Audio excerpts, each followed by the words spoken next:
After the age of 60, your body becomes something new. Quieter, slower, but far more sensitive. It asks not for more effort, but for deeper attention. And yet many foods we've long believed to be healthy may now be working silently against us, accelerating the very aging we seek to delay. I didn't come to this realization through textbooks or theory, but by observing my own grandmother. She suffered for years, joint pain that never left her side, nights spent twisting in discomfort, energy levels that dwindled no matter how well she ate. She followed all the advice, leafy greens, plenty of vegetables, supplements, but nothing changed, or rather, everything did, just in the wrong direction. After she passed, I began to investigate. 2 years of research into aging, digestion, and nutrition opened my eyes to a quiet truth. We have misunderstood senior health profoundly. You see, aging changes the digestive fire within us. Stomach acid declines, gut flora shifts, the liver and kidneys slow. Foods we once absorbed with ease may now linger in the body, undigested, fermenting into inflammation and fatigue. What once nourished you can now steal from your vitality. And so I want to gently bring your attention to a few vegetables that, though praised in youth, may now be harming your body. Not because they are bad, but because your body has changed, and so must your understanding. Let me start with the first, the tomato. Surprising, isn't it? Tomatoes are everywhere. Pasta sauces, soups, salads. They appear wholesome, colorful, fresh. But beneath their skin lies a hidden challenge for the aging body. Tomatoes belong to a plant family called nightshades, which contain compounds known as glycoalkaloids, particularly solanine. These are naturally occurring chemicals that in younger bodies are processed efficiently. But with age, your liver's detoxification capacity diminishes. These compounds begin to accumulate, especially in the joints. What follows is inflammation. Not a dramatic flare-up, but a slow, persistent heat. Stiffness in the morning, aching knees, hands that no longer grip like they once did. Many seniors report good days and bad days with their arthritis. I gently suggest you observe which days follow meals with tomato-based ingredients. You may begin to notice a pattern, but there's another layer to this. Tomatoes are also acidic. As we age, our ability to regulate the body's acid-base balance weakens. To neutralize the acid, the body draws minerals from within. Calcium from your bones, magnesium from your muscles. Slowly, subtly, you may be depleting your own structural strength in the name of health. I remember sitting in silent reflection after a conversation with my grandmother's doctor. Yes, he admitted, many of my elderly patients with severe joint issues eat tomatoes regularly, but I don't tell them to stop. There isn't enough research. But do we always need research to hear what the body already knows? This is not a warning rooted in fear. It is an invitation to listen more deeply. Your body is wise. It has carried you for decades. Perhaps it is whispering, not shouting. Perhaps tomatoes, once your friend, are now asking to be set aside, not in rejection, but in respect for your changing nature. You are not fragile, you are evolving, and so should your nourishment. It's not just the alkaloids. The truth runs deeper. Tomatoes are also highly acidic. And for aging bodies, the ability to maintain proper acid-alkaline balance gradually weakens. When you consume acidic foods frequently, like tomato soup, sauces, or salads, your body must work harder to keep your internal environment in balance. But how does the body neutralize that acid? It draws from its own reservoirs, calcium from your bones, magnesium from your muscles. The very foundation that holds you upright, steady, and strong is slowly diminished. It's as if the body sacrifices its own strength to clean up the mess we unknowingly create. Each spoonful of tomato soup, though comforting and familiar, might be quietly withdrawing from your future stability. You may not feel it immediately, but the depletion is real, silent, gradual, and often irreversible. I still remember what my grandmother's doctor said after her passing. We were sitting in a quiet consultation room, and in a moment of honesty, he shared, "It's interesting. Many of my senior patients with severe arthritis eat a lot of tomatoes. But I don't tell them to stop. there's no definitive research. No definitive research. It struck me deeply. Do we always need double-blind studies to notice what's happening right in front of us? Sometimes clarity doesn't come from numbers. It comes from paying attention to patterns, to people, to pain, and the pattern is unmistakable. Let me now invite you to look at the second quiet disruptor of senior vitality, one that even I hesitated to believe at first: raw spinach. For decades, spinach has been held up as a symbol of health. We've been told that it builds strength, provides energy, and enhances longevity. But there's a difference between what is good for the young and what is safe for the aging body. Raw spinach is extremely high in oxalates, natural compounds that, when broken down, can form tiny sharp crystals inside the body. For young, healthy kidneys, these are often processed and excreted without issue. But with age, the kidneys weaken. Their filtering capacity softens, and those crystals begin to build up. They don't just vanish, they accumulate in your joints, causing discomfort and swelling, in your kidneys, forming stones. And perhaps most dangerously, they bind to essential minerals like calcium and iron, making them unavailable for your body to absorb. And the symptoms, they often look like what we've come to accept as just aging.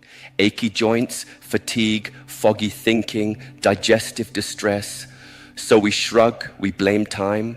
But the truth is, something deeper may be at play, something hidden beneath the leaves of a well-meant salad. I once invited 12 seniors in my community to eliminate raw spinach from their diets for 6 weeks.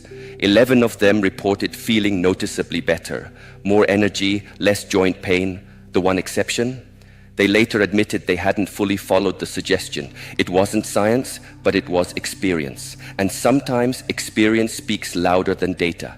Now we arrive at the third vegetable that, despite its bright colors, may be accelerating the aging process: bell peppers. Especially red, yellow, and orange ones. They seem so innocent. They're praised for their antioxidants, recommended by nutritionists, and loved for their crunch and color. But bell peppers belong to the nightshade family, the same group as tomatoes, and they carry the same inflammatory alkaloids. What's beautiful to the eye may not always be gentle on the body, especially not the aging one. Let us begin to see not just with our eyes, but with awareness. Not everything that is bright is benevolent. There is something else about bell peppers that few people talk about, and yet it may be the most serious concern of all. Bell peppers are consistently listed among the most pesticide-contaminated vegetables on the market. Every year, the Environmental Working Group ranks them within their dirty dozen, produced most heavily exposed to chemical pesticides. For a healthy young adult, this might not be an immediate concern. Their liver, still agile and efficient, works tirelessly to neutralize and eliminate these toxins. But for those of us who are walking a little slower, thinking a little deeper, and entering the later chapters of life, the story changes. You see, as we age, our detoxification systems slow down. The liver, once a mighty filter, now works with less force. The same pesticide load that might glide through a 30-year-old's body becomes a toxic burden for someone in their 70s or beyond.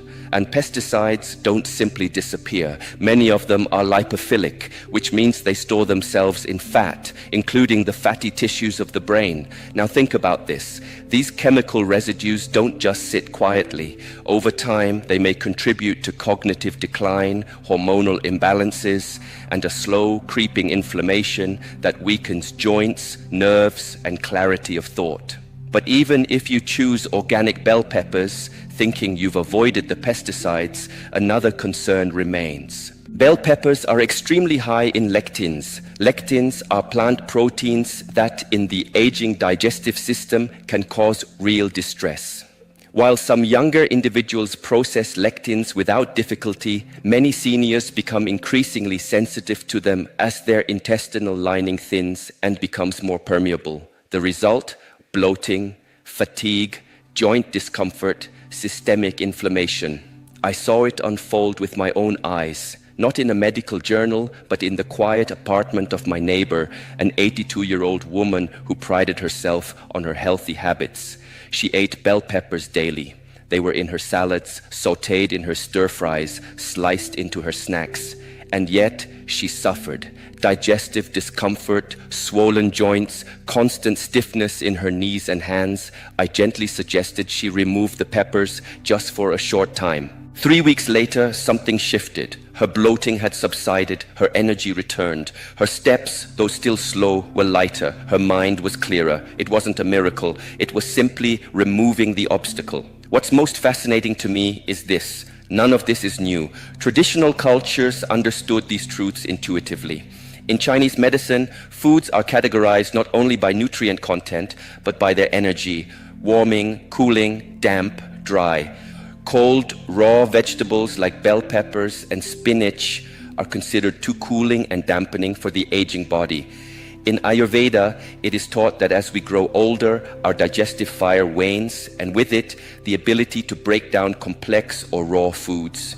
Instead, elders are encouraged to eat cooked, warm, easily digestible meals that nourish the inner flame. Some may call this primitive, but in truth, it is sophisticated wisdom, rooted in the deep understanding of how the human body changes through the seasons of life. So, what should replace these inflammatory foods? Let me now offer you the first of 3 healing plants, one that is not just safe, but profoundly supportive of aging bodies: ginger root. Yes, technically it is a vegetable, and one of the most powerful anti-inflammatory allies nature provides. Ginger does not harm the aging body, it revives it. It gently stimulates digestion, supports the liver, and enhances circulation, something that naturally diminishes with age. Its active compounds, called gingerols, have been shown to reduce chronic inflammation, the low-burning fire that silently erodes vitality over time. But ginger goes further. It does not merely reduce symptoms. It has been shown to stimulate the repair of cartilage in joints, to enhance mobility, and to bring warmth to cold hands and tired legs. Unlike medication, which often masks pain, ginger invites the body to heal itself from within. And healing, when it comes from within, is the most enduring kind of strength. As the years pass, the rhythm of the body shifts, circulation slows, blood no longer flows with the same force to your joints, your muscles, your inner organs. It is as though parts of you begin to starve, not from lack of food, but from lack of nourishment, reaching where it is needed most. But nature, in her quiet wisdom, offers an answer. Ginger root, not in the form of powdered spice long forgotten on a shelf, but in its living, potent form, is one of the most powerful gifts available to the aging body. Ginger warms from within. It stimulates circulation gently, like a small flame rekindling life in the limbs. As blood returns to areas once neglected, so too does vitality. This healing is not dramatic, it is subtle. A gradual easing of stiffness, a warmth returning to cold fingers, a sense of energy that does not come from caffeine or sugar, but from the body's own systems finding balance again. I always recommend fresh ginger root. Slice it thin and steep it in hot water to make tea. Grate it into soups, into stews. Juice it fresh if your body welcomes that strength. But start small. A 1/4 inch piece per day is often enough to awaken this inner transformation. Now, let us walk to the second of the healing plants, sweet potato. This one surprises many people because we live in a culture that fears carbohydrates, especially among seniors. You've likely been told to eat low carb to avoid starch, to keep blood sugar down, but here is the truth. Your brain, the very seat of memory, mood, and clarity, runs on glucose. Your muscles too need it to maintain strength and movement. When seniors restrict carbohydrates too much, they often experience fatigue, fog, and even muscle wasting. Sweet potatoes offer what your aging body needs, but in the right form. These are complex carbohydrates, slow to digest, stable in effect. The fiber within them slows down the release of sugar, preventing the sharp spikes and crashes that cause imbalance. Instead, you receive a steady stream of fuel, just as your body prefers at this stage of life. But the gifts of sweet potato go further. The beta-carotene it contains converts to vitamin A, vital for eye health, immune resilience, and skin strength, areas that often weaken with age. The potassium supports your heart and helps prevent muscle cramps that many seniors face, especially at night. And here is a beautiful secret. Sweet potatoes become more nourishing when cooked. Unlike many vegetables that lose nutrients with heat, sweet potatoes surrender more of their goodness when roasted or steamed. Cooking breaks down the tough cellular walls, making their nutrients more bioavailable to your system. I encourage you to eat them warm, roast them whole, skin on, for the skin contains additional fiber and compounds that support gut health. Many seniors who eat a portion of sweet potato with their main meal find that their afternoon fatigue fades, their mood lifts, and their stamina gently rises. Finally, let me offer you the third healing companion, fermented cabbage. You may know it as sauerkraut or kimchi, depending on your cultural background. And yes, this one surprises people, especially those who struggle to digest raw cabbage. But fermentation transforms. Through the process of fermentation, the cabbage is pre-digested. Its tough fibers are softened, the nutrients are unlocked, and in their place emerge beneficial probiotics, friendly bacteria that replenish the very foundation of your digestion. As we age, gut bacteria naturally decline. This can lead to bloating, constipation, lowered immunity, and even mood swings.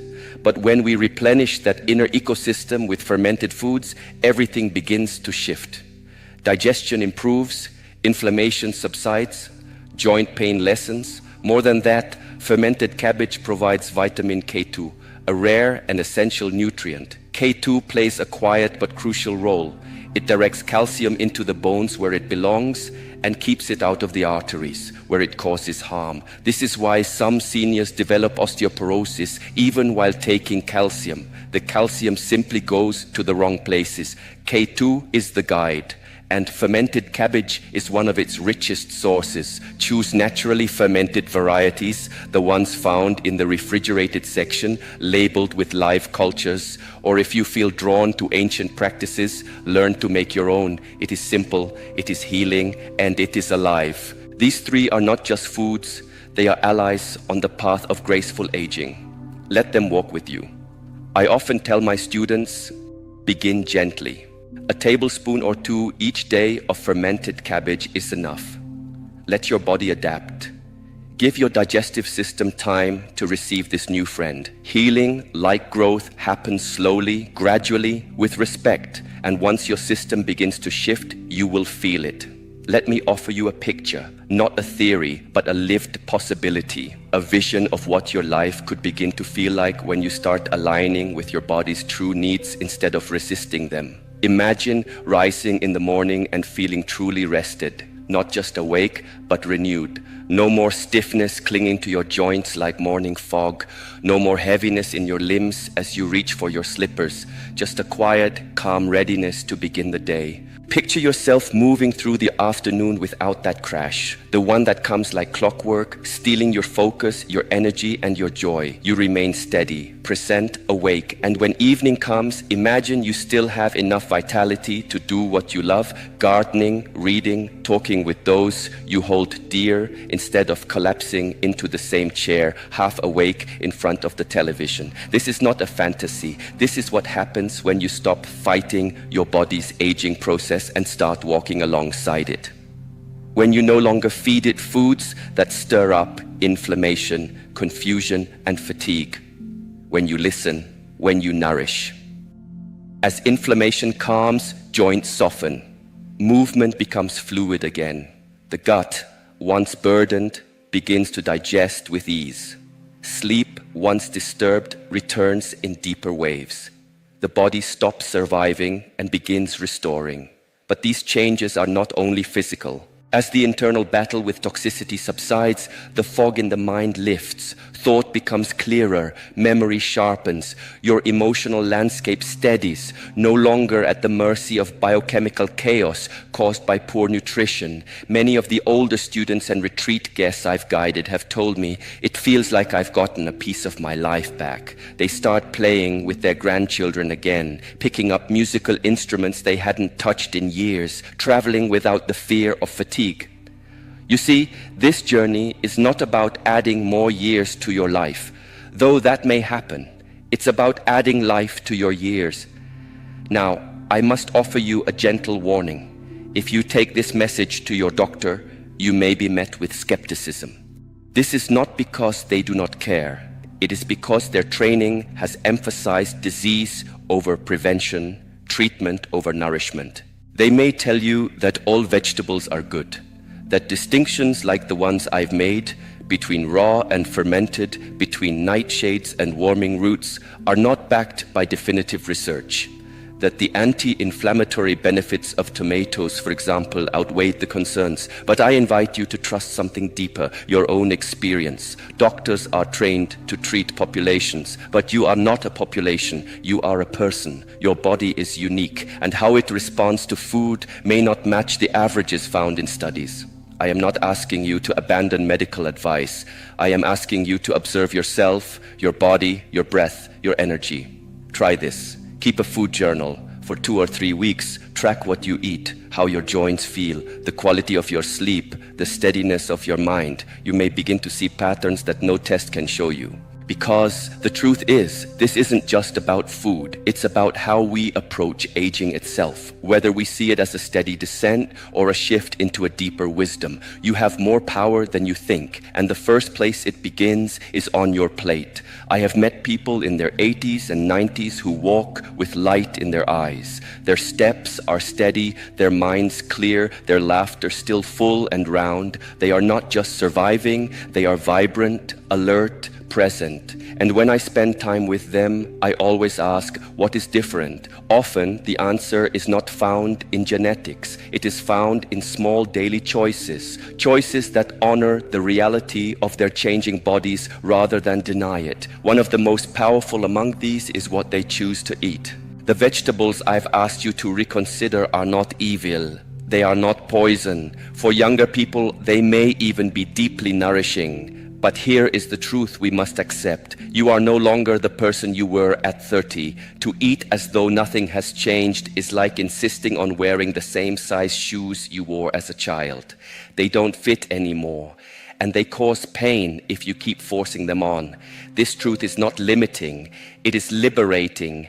It means you have more influence over how you age than you may have been led to believe. You are not at the mercy of decline. Small adjustments, quiet, thoughtful shifts in your daily meals can shape the quality of your life in profound ways. Not tomorrow, today. Of course, walking this path may bring certain challenges, especially the ones that come not from your body, but from your surroundings. When you begin changing how you eat, you might face social resistance. Family members may question why you no longer want tomatoes in your salad. Friends may raise their eyebrows when you pass on the spinach wrap.